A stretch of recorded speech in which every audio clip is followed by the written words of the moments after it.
ছোট ভাই আমার, নির্জনে যৌবন নষ্ট করিও না। You understand what I am saying? তুমি বুঝছো আমি কি বলছি?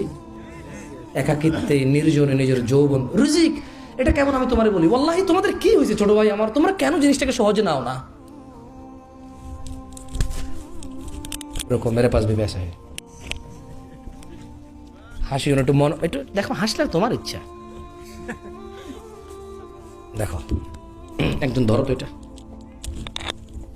এইভাবে ধরো। হ্যাঁ, ই তো গয়া। আচ্ছা, এটাকে আমরা রিজিক বলি না? কত টাকা আছে এখানে? কত আছে? কেন নাই? আরেকশো কই? ফেলে দিছি, চলে যায় নাই। কি করছি? ফেলে দিছি। মদ খাইছি, কি করছি? মদ খাইছি, কি করছি? আর কত আছে?